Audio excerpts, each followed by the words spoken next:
Bienvenue à tous, vous ici présents et ceux qui participent à ce culte par Internet.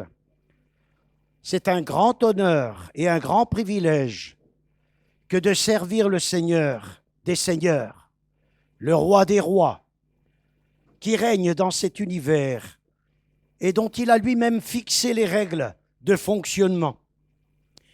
Ensemble, ce matin, nous voulons le louer. Nous voulons chanter ses merveilles et sa splendeur. À lui, le Père, le Fils et le Saint-Esprit, nous voulons rendre gloire et honneur.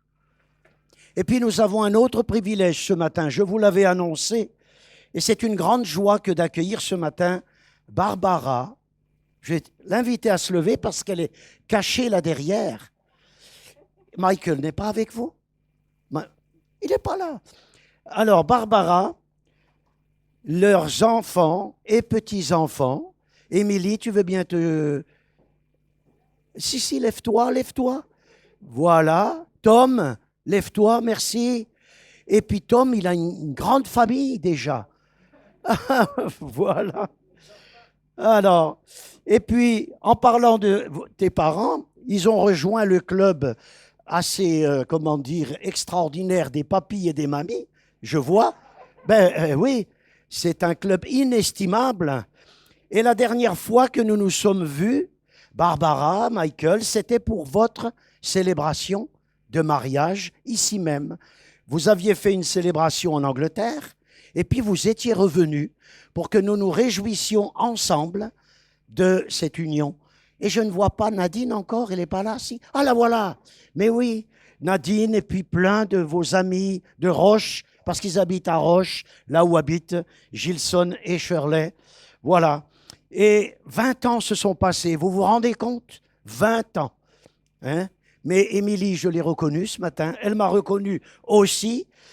Hein? Voilà. Comme quoi, je n'ai pas trop changé. Je te remercie, Émilie. Et je rappelle que Barbara dirigeait la chorale, qui était conséquente à l'époque, hein, dans l'église. Il y avait des répétitions régulières. Et qu'elle a également piloté, même René faisait partie de la chorale.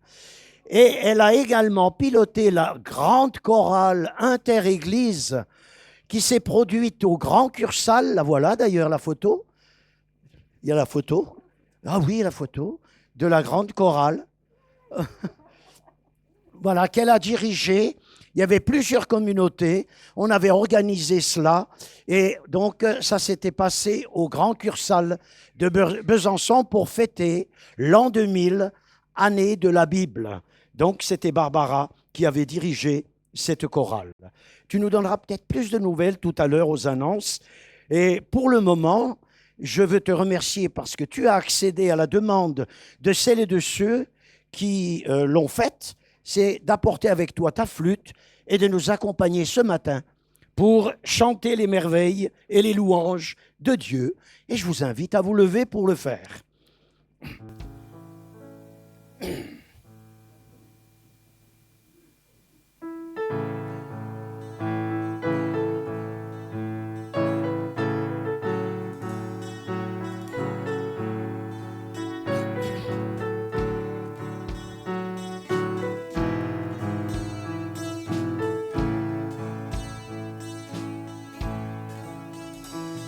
Le roi dans sa splendeur, vêtu de majesté, la terre se réjouit, la terre se réjouit. Il est paré d'éclats, la nuit essaie de fuir au son de sa voix, au son de sa voix.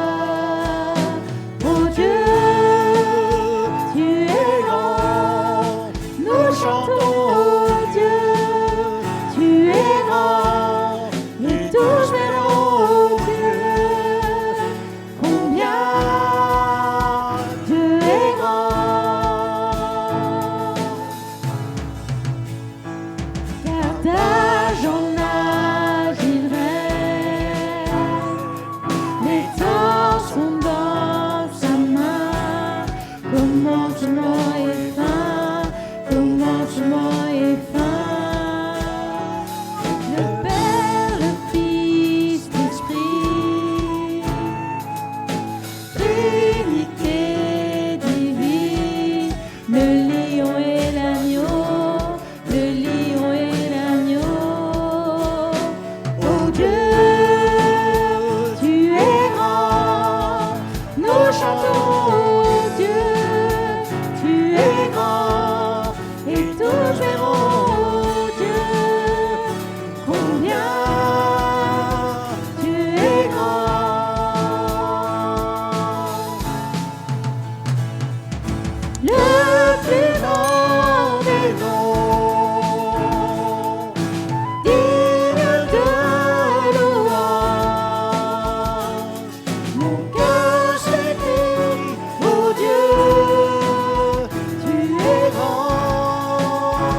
chantons, ô Dieu, tu es grand, et tous verront, ô Dieu, combien tu es grand.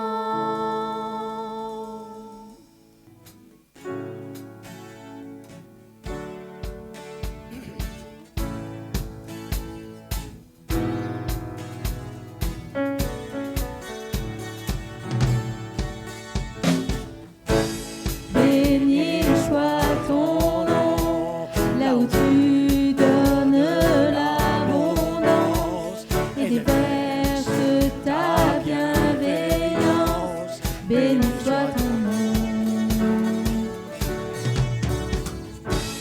Béni soit ton nom, quand ma vie traverse un désert, quand je marche en terre inconnue. Béni soit ton nom. Tes bienfaits font naître en moi des chants de louange. Et même au cœur de la nuit, Seigneur, je redirai. Béni soit le nom du Seigneur, béni soit ton nom. Béni soit le nom du Seigneur, béni soit ton nom glorieux.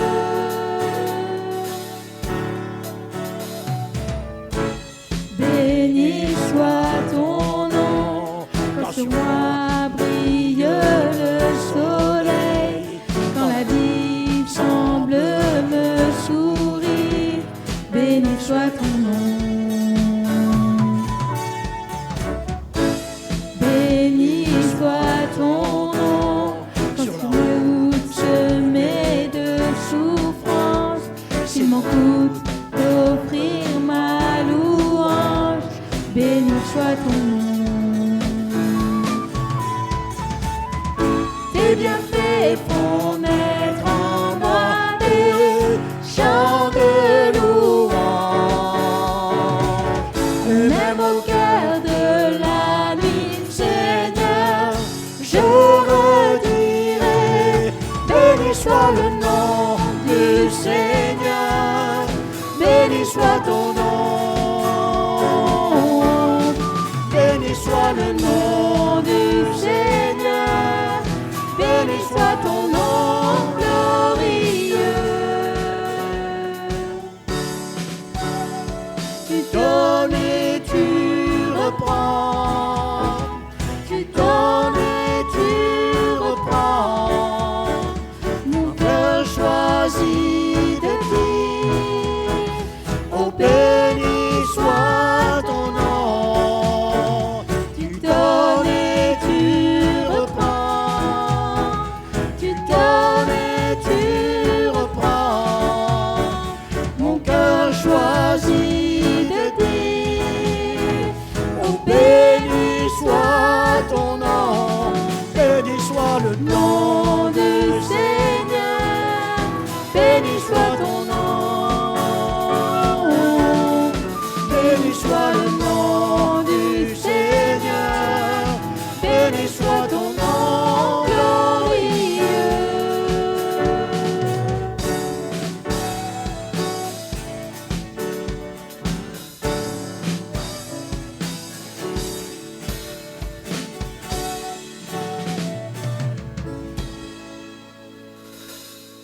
Béni soit le nom de notre Seigneur.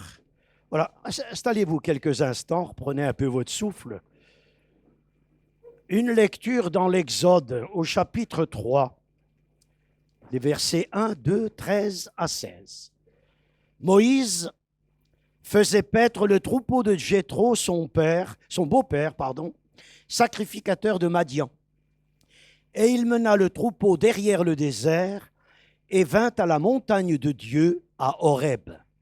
L'ange de l'Éternel lui apparut dans une flamme de feu, au milieu d'un buisson. Moïse regarda, et voici, le buisson était tout en feu, mais le buisson ne se consumait point. Je vais au verset 13. Moïse dit à Dieu qui lui apparut, « J'irai donc vers les enfants d'Israël, et je leur dirai, le Dieu de vos pères m'envoie vers vous. Mais s'ils me demandent, quel est son nom, que leur répondrai-je? Dieu dit à Moïse, « Je suis celui qui suis. » Et il ajouta, « C'est ainsi que tu répondras aux enfants d'Israël. Celui qui s'appelle « Je suis » m'a envoyé vers vous. » Dieu dit encore à Moïse, « Tu parleras ainsi aux enfants d'Israël. L'Éternel, le Dieu de vos pères, le Dieu d'Abraham, le Dieu d'Isaac et le Dieu de Jacob, m'envoie vers vous. Voilà mon nom pour l'éternité. Voilà mon nom de génération en génération.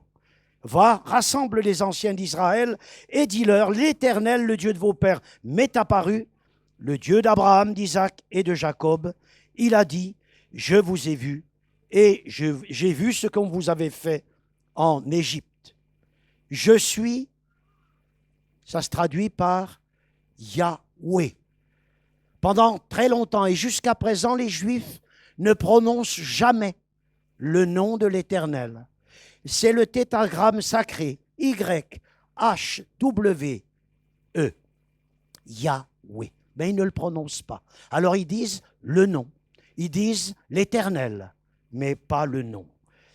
Je n'ai ni commencement ni fin, Yahweh. Je suis, en dehors du temps, du passé, du présent, du futur, je suis éternellement. J'existe éternellement. Je n'ai ni commencement ni fin. Et comme j'ai conduit le peuple d'Israël vers le pays promis, tel un berger qui accompagne son troupeau, je vous accompagne vers le royaume de Dieu que je vous ai destiné à vous qui croyez en moi. Je suis le bon berger, je suis Yahweh.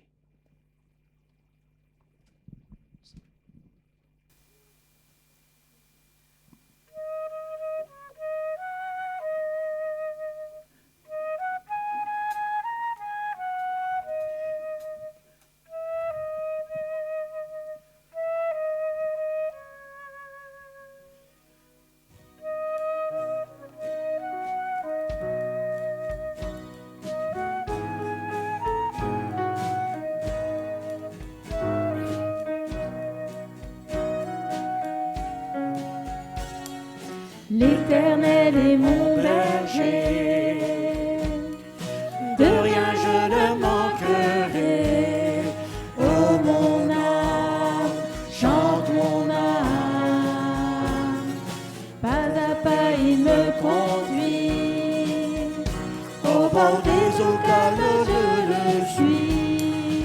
Oh mon âme, chante mon âme, oui toujours le bonheur et la grâce m'accompagneront devant sa face, dans sa présence, tellement de joie, tellement de joie.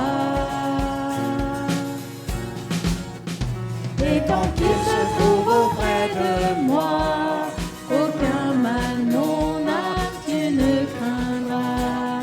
Et dans son temps, je reviendrai, je reviendrai.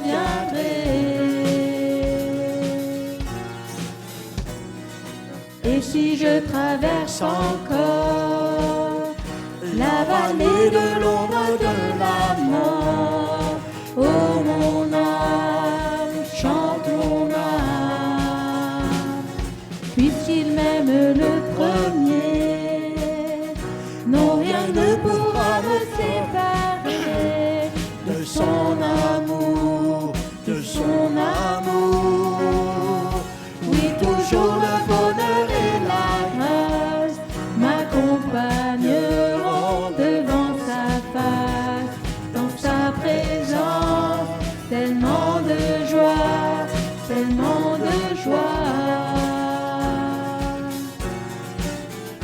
Et tant qu'il se trouve auprès de moi, aucun mal mon âme tu ne crains.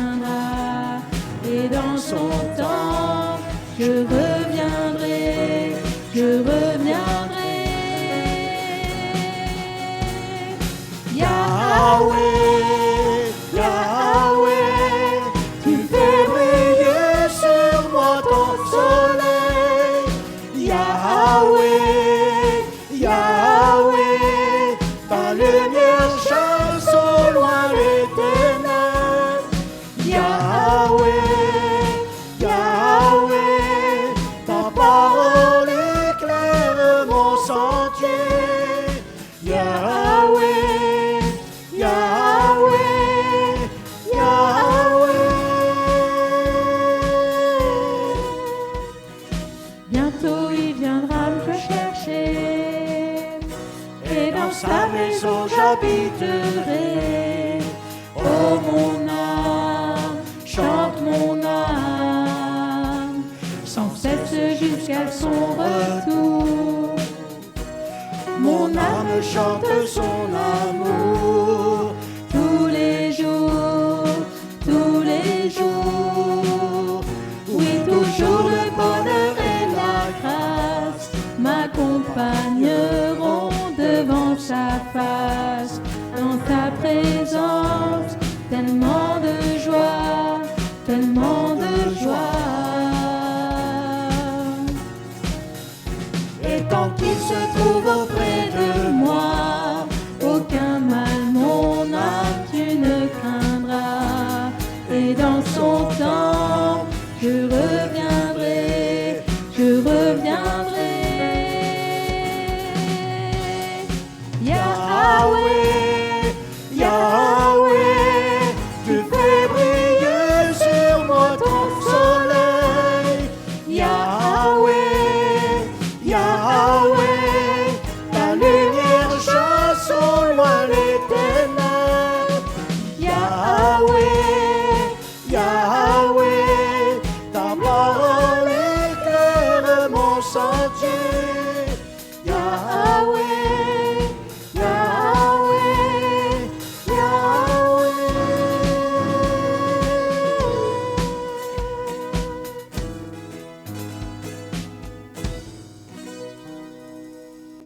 Oui, le bonheur et la grâce m'accompagneront devant sa face. Dans ta présence, tellement de joie, tellement de joie. Est-ce que vous cherchez au quotidien la présence de votre Dieu? Ou bien passez-vous les jours de la semaine sans lui parler, sans lui adresser la parole, sans converser avec lui, vous souvenant de lui de temps à autre, au moment d'une réunion, au moment du dimanche, et puis le reste du temps, vous vivez sans aucune préoccupation de votre Dieu. Malheureusement, c'est ce qui arrive trop souvent. Nous vivons notre vie, nous sommes surbookés, hein, nous avons plein de choses à faire et nous ne savons pas ménager un petit peu de temps pour converser avec notre Dieu, pour nous tenir en sa présence et ressentir la joie que cela procure. Oui, le bonheur et la grâce m'accompagneront. Dans ta présence, tellement de joie. Merci Seigneur pour ton amour, pour ta grâce abondante. Mon âme veut te bénir. Mon âme veut te remercier pour toutes tes faveurs, pour toutes tes bontés, toutes tes grâces. Bénis Dieu, ô mon âme.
la première épître de Jean, mais ailleurs aussi dans l'Écriture.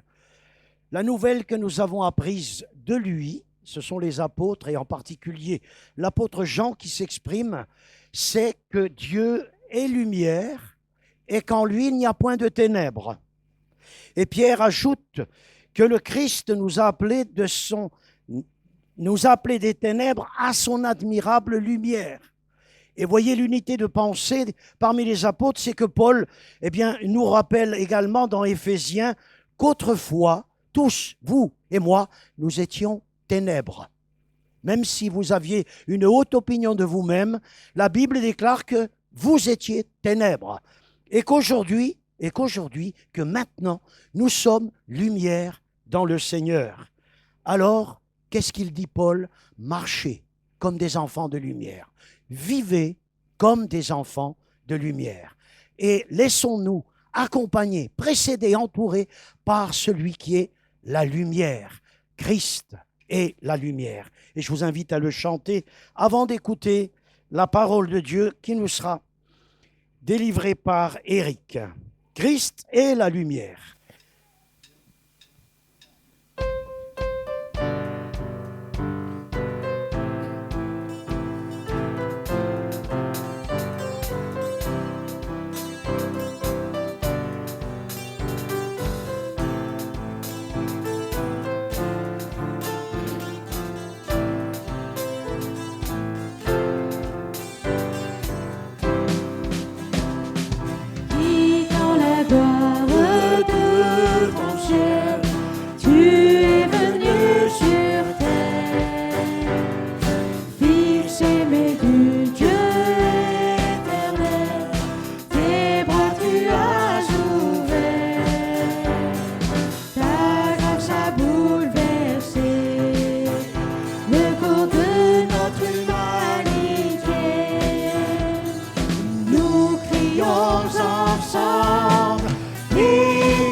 Alors bonjour à tous. Je vous propose de continuer notre parcours sur l'épître aux Éphésiens. Alors on a commencé il y a quelques mois. C'est pour ça que je vais faire un petit résumé de ce que nous avons déjà vu avant de prendre une suite aujourd'hui. Alors par contre, je ne sais pas si ça va peut-être marcher directement. Non. Aujourd'hui, nous allons lire une première partie du chapitre 4, mais il est précédé du chapitre 1, où nous avons vu que nous sommes élus par le Père, rachetés par le Fils, scellés par le Saint-Esprit, et à chaque fois, pour célébrer sa gloire, pour célébrer sa gloire, pour célébrer sa gloire. Le noyau de la question du chapitre 1, c'est la gloire de Dieu et la participation que nous avons à cette gloire. Alors, effectivement, c'est bien qu'il y ait une gloire de Dieu, mais il faut encore que ce soit connu. Et c'est pour ça que la deuxième partie du chapitre 1, c'est qu'il illumine les yeux de votre cœur pour que vous compreniez, pour que vous receviez ce message de gloire. Si l'homme n'avait pas péché, si Adam n'avait pas péché, si nous étions toujours en Éden, la première partie, le chapitre 1, serait toujours valable. Nous serions là pour la gloire de Dieu. Le problème, c'est que l'homme a péché. Et donc, on en passe par le chapitre 2, il y a du mouvement sur mes diapos, mais ce n'est pas moi, pour l'instant. Il y a un chapitre 2, le salut en Christ, passage nécessaire pour arriver aux conséquences que nous allons étudier tout à l'heure. Le salut en Christ, et grâce à ce salut qui est universel, Christ a pu faire d'un groupe de personnes qui étaient des juifs qui sont devenus chrétiens et des non-juifs qui sont devenus chrétiens, un seul peuple, un seul salut, un seul peuple.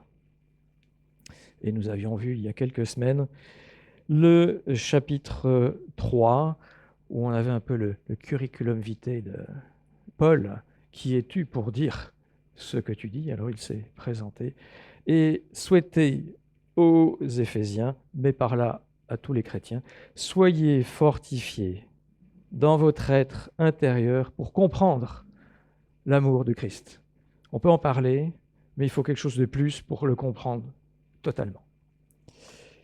Alors passons maintenant au chapitre 4. Alors je l'ai mis dans la version second 21, ça va s'afficher à l'écran, mais bien sûr vous pouvez le lire dans vos Bibles. Moi je vais le lire depuis mon écran, comme ça c'est assez gros. Je vous encourage donc, moi, le prisonnier dans le Seigneur, à vous conduire d'une manière digne de l'appel que vous avez reçu. En toute humilité et douceur, avec patience, supportez-vous les uns les autres dans l'amour. Efforcez-vous de conserver l'unité de l'esprit par le lien de la paix. Il y a un seul corps et un seul esprit. De même, vous avez été appelés à une seule espérance par votre vocation. Il y a un seul Seigneur, une seule foi, un seul baptême, un seul Dieu et Père de tous. Il est au-dessus de tous, agit à travers tous et habite en nous tous. Cependant, à chacun de nous, la grâce a été donnée à la mesure du don de Christ. C'est pourquoi il est dit, il est monté sur les hauteurs, il a amené des prisonniers, il a fait des dons aux hommes. Or, que signifie il est monté? Sinon qu'il est aussi descendu dans les régions les plus basses de la terre. Celui qui est descendu, c'est celui qui est monté au-dessus de tous les cieux afin de remplir tout l'univers. C'est lui qui a donné les uns comme apôtres, les autres comme prophètes, les autres comme évangélistes, les autres comme bergers et enseignants. Il l'a fait pour former les saints aux tâches du service en vue de l'édification du corps de Christ, jusqu'à ce que nous parvenions tous à l'unité de la foi et de la connaissance du Fils de Dieu, à la maturité de l'adulte, à la mesure de la stature parfaite de Christ. Ainsi, nous ne serons plus de petits enfants, ballottés et emportés par tout vent de doctrine, par la ruse des hommes et leur habileté dans les manœuvres d'égarement. Mais en disant la vérité dans l'amour, nous grandirons à tout point de vue vers celui qui est la tête, Christ. C'est de lui que le corps tout entier, bien coordonné et solidement uni grâce aux articulations dont il est muni, tire sa croissance en fonction de l'activité qui convient à chacune de ses parties et s'édifie lui-même dans l'amour. C'est assez compliqué quand même. C'est Paul. Des phrases assez longues, c'est des textes extrêmement riches aussi. Alors on va faire un petit peu de dépouillement, pas à pas. en regardant essentiellement deux grands thèmes dans ce que nous avons entendu. Et le premier, efforcez-vous de conserver l'unité de l'esprit. C'est le noyau de la première diapositive que l'on a eue tout à l'heure. Et puis vous avez des petites choses qui gravitent tout autour. Efforcez-vous de conserver l'unité. Pourquoi ? Parce qu'il y a un seul corps, un seul Seigneur, une seule foi, un seul baptême, un seul Dieu et Père de tous. Bon, on pourrait se dire, oui, l'unité, c'est bien, c'est mieux que la guerre. La base, je dirais, c'est peut-être pas très riche. Non, la raison de l'unité du corps de Christ, c'est Christ. C'est Dieu, et il n'y en a qu'un. Et c'est à cause de ça, donc ça met du poids, si vous voulez, à l'idée de l'unité, elle repose sur Dieu. Il n'y a pas plus permanent comme solution, il n'y a pas plus profond comme intensité dans ce que nous devons penser de l'unité, c'est pas juste pour se faire plaisir. Alors l'unité, comment ? Vous avez lu, supportez-vous les uns les autres. Alors bien sûr, je ne parle pas pour l'Église ici, puisque personne n'est insupportable. Non mais c'est vrai. Mais ça peut arriver. Des fois, on trouve qu'il y a quelqu'un qui... C'est pour un petit truc, voilà, ça m'énerve, machin comme ça. Supportez-vous les uns les autres. Ce qui laisse à penser que Paul suggère que c'est possible qu'il y ait des gens moins supportables que d'autres dans l'Église. Et on va dire, et alors, supportez-vous. C'est pas transformer là ou transformer le, c'est supporter. Avec toute une série de petits qualificatifs, en toute humilité et douceur, avec patience, supportez-vous les uns les autres dans l'amour, efforcez-vous de conserver l'unité. Alors là, on a, je dirais, deux façons de voir ce texte, deux façons de le lire. On pourrait dire qu'il y a une façon civile. Les deux façons sont exactes. Il y a une façon civile, c'est de lire ces textes, comme je l'ai fait un petit peu tout à l'heure, dans un sens quotidien, du entre nous, comme on pourrait le faire dans n'importe quelle société, club, rassemblement. Vous savez, les chrétiens, on s'entend bien, hein, puis ils sont gentils. Ils se pardonnent quand il y a des dissensions. Oui, oui. Et puis d'ailleurs, l'unité, on fait ça, mais parce que c'est bien. C'est une bonne raison. Puis certains vont y trouver d'ailleurs un avantage, je dirais, énergétique. On y met moins d'énergie quand c'est plus cool. Et puis quand on fait la guerre entre nous, on y met une énergie qui épuise un peu. Il faut raccommoder les morceaux. Et puis on pourrait mettre cette énergie ailleurs. L'Église, c'est un havre de paix. Enfin, ça devrait l'être, et puis on tend à l'être de plus en plus. Et il y a une deuxième façon de lire le même texte, en ne regardant pas que les choses au sens horizontal à notre niveau, et qui va se comprendre par ce petit « donc » qui est au tout début de la phrase. Je vous encourage donc. Il n'aurait pas mis le donc. Je vous encourage, moi, le prisonnier dans le Seigneur, à vous conduire d'une manière digne.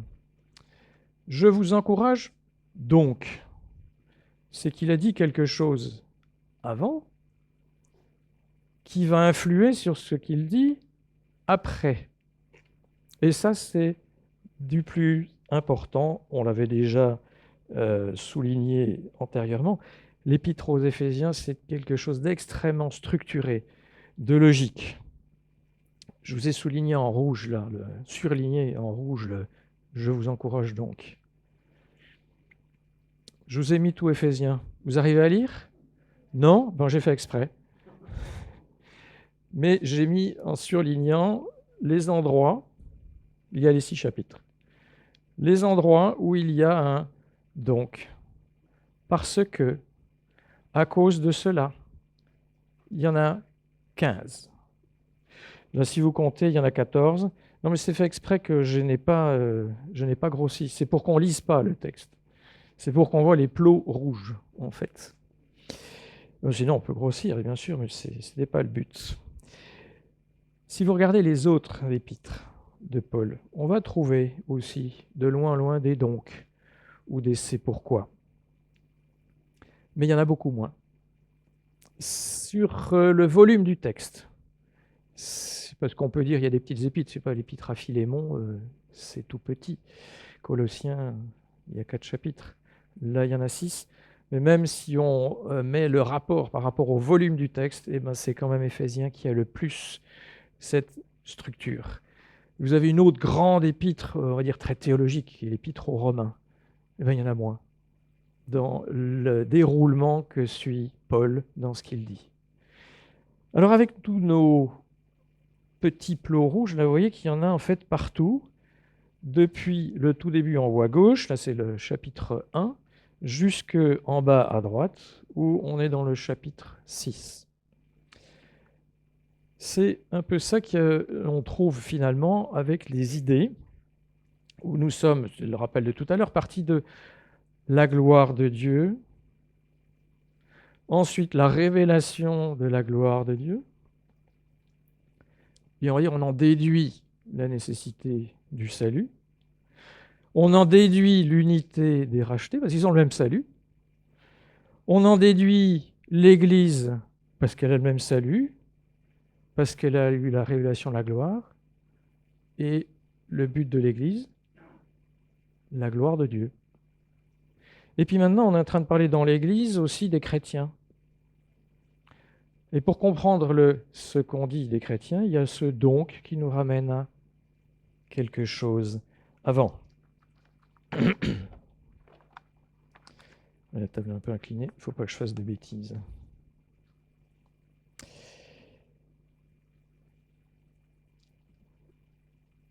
Quand je regarde l'autre qui est insupportable, mais quand je regarde l'autre qui est très gentil et supportable, je vois qui? La façon dont vous percevez Dieu va jouer sur la façon dont vous percevez l'autre. Mon frère et ma sœur ne sont pas simplement des personnes qui vont m'aider quand j'ai un problème. C'est d'abord, chapitre 1, un adorateur, une adoratrice de Dieu. Et je ferai même remarquer qu'il l'était avant que vous ne le connaissiez, votre frère ou votre sœur, qui sera toujours un adorateur et une adoratrice de Dieu après votre mort ou la sienne. Et dans l'éternité, nous restons des adorateurs de Dieu. Est-ce que vous avez cette perception quand vous pensez à la personne qui est à côté, votre épouse ou votre mari? C'est d'abord un adorateur de Dieu avant d'être quelqu'un qui vit à côté de vous. Et de là, votre perception de Dieu, si c'est petit Dieu, petite relation. Si c'est grand Dieu, c'est la relation que Dieu veut, la base de la relation que vous devez avoir avec les autres. Mais c'est sous-tendu par cette vision que vous avez de Dieu. Considérez d'ailleurs l'autre comme Dieu le considère. Et à ce moment-là, vous serez plus semblable à Christ, qui est un thème qui apparaît aussi dans ce texte. Vous avez d'ailleurs certainement remarqué qu'en termes de fraternité, etc., le monde, on va dire Satan, fait beaucoup d'efforts pour essayer de reconstituer des églises, si l'on peut dire. Ce n'est pas des églises, mais c'est parti dans des sectes, des Woodstock, des trucs comme ça, où on a essayé de faire de la fraternité, de la solidarité, etc. Sans une base divine, ça part en queue de nouille. Et éventuellement, pire encore. Pourquoi ? Parce qu'ils n'en ont pas les moyens.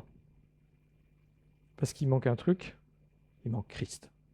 Il manque un fondement à la considération que j'ai de l'autre. Ça devient simplement un intérêt réciproque, plus ou moins équilibré, en fait.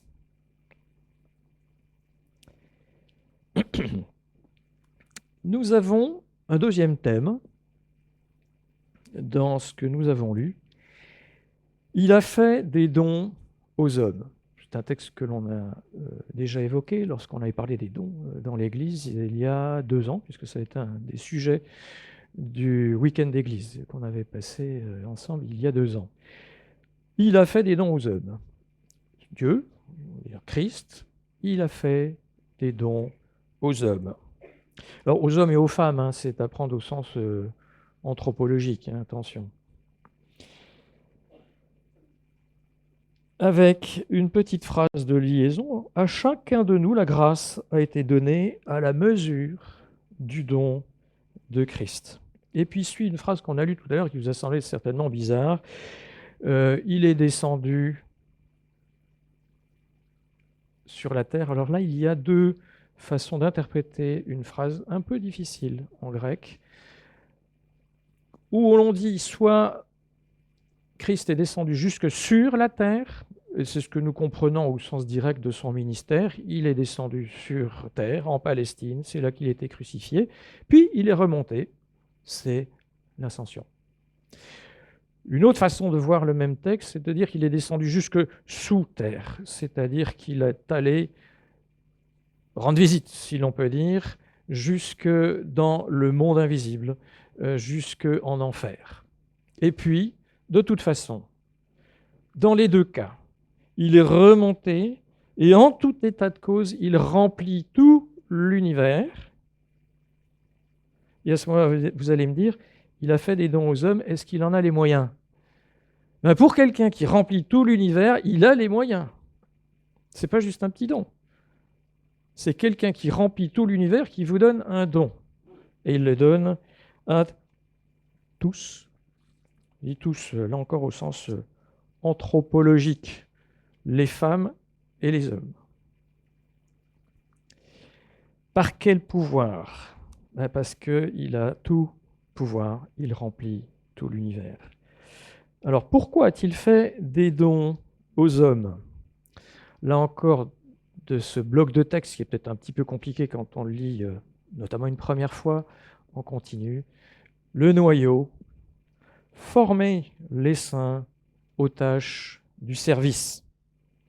On pourrait s'arrêter un long moment rien que sur cette thématique, parce que ça veut dire qu'il va former les saints. On se demande, et pourquoi pas les autres? Il y a un service, puisqu'il les forme aux tâches du service. Ah bon, il y a un service. Ah tiens, je ne savais pas. Et puis ça nécessite une tâche, c'est-à-dire qu'il y a un boulot. Bon, quand on dit « efforcez-vous de maintenir l'unité », c'est qu'il y a un effort à produire au sein de l'Église pour y arriver. Et donc en sous-jacent que ce n'était pas spontané, que ça se passe comme ça. Former les saints aux tâches du service. Et ceci, dans quel but? Pour obtenir l'unité de la foi et de la connaissance de Jésus-Christ. Alors, on est en train de parler du service, et on va penser que l'Église est là pour enseigner, louer le Seigneur, prendre soin en interne les uns des autres, etc. La première chose qui est mentionnée tourne autour de la connaissance de Christ. Et ce n'est pas la louange, ni sa qualité, ni sa fréquence, ni son contenu, c'est la connaissance. Et tout ça, pourquoi? Parce qu'on pourrait se tromper sur la personne qu'on loue. Il y a d'autres systèmes religieux dans le monde, et ils font aussi de la louange. Mais ça ne va pas au bon endroit. Parce que ce n'est pas celui qui est Dieu qui est adoré. Ça devient une projection humaine. Sauf que nous sommes aussi capables d'une projection humaine et nous avons tous une idée de Dieu, nous nous faisons une image de Dieu qui n'est pas tout à fait Dieu, parce qu'on ne peut pas le connaître complètement, mais une image que nous sommes chargés de faire coïncider le plus possible avec la réalité. Et là, ça va être un effort, et pour ça, il faut des connaissances. Bien sûr, dans la foi, puisque nous ne voyons pas Dieu. Pour le moment, on le verra quand il viendra nous reprendre, bien évidemment. Et ça aussi, c'est à la gloire de Dieu. Donc, pour arriver à la connaissance de Christ, une connaissance qui soit la mieux possible, eh bien, quels sont les dons qui sont mentionnés ici? D'abord les apôtres, ensuite les prophètes, ensuite les évangélistes. Et tous ceux qui sont nommés dans ce service ici tournent autour de quoi? La transmission du message de Christ, les apôtres, et qui l'ont transmis à d'autres, et qui, jusqu'à aujourd'hui, tentent de l'enseigner le mieux possible, c'est ce qu'on tente de faire, mais que vous devez faire également, pour que ce soit le plus exact possible. Et là, on en vient à « Qui es-tu pour louer ?» Comme on était dans le chapitre 3, à « Qui es-tu, Paul, pour raconter tout ça ?» Moi, je suis apôtre, j'ai passé par des persécutions, etc., etc. Qui êtes-vous pour louer le Seigneur? Des personnes qui connaissaient le Seigneur ou pas trop? Après, vous pouvez chanter de la même manière qu'une personne à côté. Ça ne sera pas la même louange. Ça sera les mêmes mots, si vous voulez. Ça sera la même musique, ça sera peut-être en même temps. Mais celui qui loue ne sera pas l'adorateur que le Seigneur souhaite. Celui qui le souhaite, c'est celui qui connaît le mieux possible. Et tout ça, il va falloir en plus le faire ensemble. J'ai déjà utilisé ce petit schéma-là, c'est que chacun peut louer le Seigneur depuis sa chaise, mais il faut cette question d'unité pour que d'un groupe de personnes, on pourrait dire disparates, on arrive à une église qui donne une seule voix. Et pourquoi? Une seule voix. Oui, il y a un seul baptême, un seul Seigneur, une seule foi, etc., etc. Il faut cette unité. Évidemment, il y en a un qui va chercher à noircir et salir tout cela. C'est Satan. Il n'aime pas quand on loue le Seigneur, il n'aime pas la gloire de Dieu. D'ailleurs, il a tout un jugement qui est contre lui avant ça, à cause de ça, et dans l'éternité, bien évidemment. Et c'est pour ça que je remonte ce petit schéma qu'on a utilisé à d'autres moments. C'est que vous pouvez avoir une louange, ouais, et Satan va s'arranger pour la tordre et pour que ça passe ailleurs que à Dieu. Et ça, c'était le cas, et ça peut être le cas de n'importe quelle église, qu'à un moment, on ait les mêmes chants que la fois d'avant. C'est la qualité de ceux qui le disent qui est à ce moment-là le problème. C'est ce que nous avions trouvé dans ces lettres aux 7 églises d'Asie. Il n'est pas question de ce qu'elles disent ou ce qu'elles chantent, mais ce qu'elles sont à l'intérieur. Et au titre individuel, il y avait un problème de personnes au sein de l'Église, et parfois un groupe de personnes, mais ça suffisait pour que toute l'Église ait une remarque, s'il n'y ait pas l'unité autour de la parole. Ceci explique donc le texte que nous avons lu et qu'on peut relire ici. Il a fait des dons aux hommes, il l'a fait pour former les saints aux tâches du service en vue de l'édification du corps de Christ, jusqu'à ce que nous parvenions tous à l'unité de la foi et à la connaissance du Fils de Dieu, à la maturité de l'adulte, à la mesure de la stature parfaite de Christ. Je vais insister sur le « tous », parce que s'il y a une personne qui se loupe ici, on est plus avec un « tous ». Ça fait « tous moins 1 ». Alors, qui c'est le moins 1 ici? Moins 2, moins 3, moins 4? J'espère que non. Et bien évidemment, il y a un idéal qu'il nous faut viser, et on va dire après, c'est comme on disait Candrada tout à l'heure, on fait ce qu'on peut avec ce qu'on a. Oui, mais il faut améliorer ce qu'on est et ce qu'on peut. D'où la question de la connaissance. Ainsi, nous ne serons plus de petits enfants ballottés et emportés par tout vent de doctrine. Vous voyez, le noyau, il est là aussi. Par la ruse des hommes et de leur habileté dans les manœuvres d'égarement. Ils sont pilotés par Satan, hein, dans ce cas-là. Tout mon petit schéma qui est à gauche. Mais en disant la vérité dans l'amour, nous grandirons à tout point de vue vers celui qui est la tête, Christ. Il y a donc cette nécessité dans les dons, une logique d'avoir présenté les choses en disant d'abord des apôtres, ensuite des prophètes, ensuite des évangélistes, etc. Le premier élément là-dedans, dans notre succession d'idées, c'est la connaissance. Bien évidemment, portée par des personnes qui ont été changées dans leur être intérieur, ça on l'avait vu au chapitre 3. Et le dernier verset est dans une logique implacable en disant Amen, en disant la vérité dans l'amour, nous grandirons. Ah, il faut grandir. À tout point de vue vers celui qui est la tête, Christ.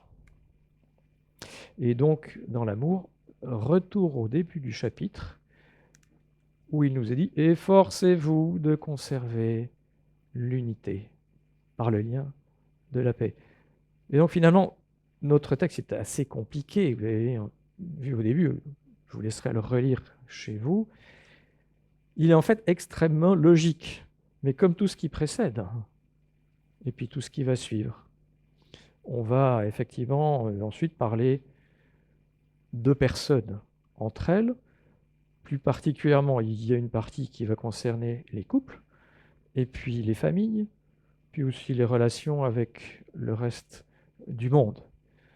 Mais lorsqu'on va parler de couple, on va y revenir, on y reviendra pendant le week-end d'église. Comment voyez-vous votre épouse ou votre mari ? C'est d'abord, chapitre 1, un adorateur ou une adoratrice de Dieu, quoi qu'il arrive. À partir de là, la considération que vous pouvez avoir va dépendre non pas de l'eau de vaisselle, ni des courses à faire,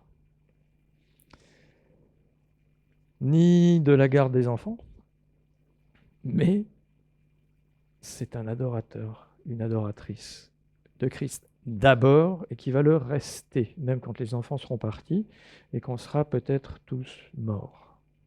Adorateur de Christ, nous le sommes tous. Efforcez-vous de conserver l'unité de l'esprit. Je prierai encore. Seigneur, tu nous mets par ce texte devant d'énormes richesses, une direction qui est ta gloire, toi-même, et des responsabilités que tu nous donnes. Seigneur, ces paroles sont difficiles, profondes, et nous avons de la peine à les comprendre entièrement. Seigneur, donne-nous de grandir dans ta connaissance, donne-nous de grandir également dans l'unité, parce que tu nous le demandes, parce que tu es Christ, parce que tu es notre Sauveur, parce que tu es Dieu. Amen.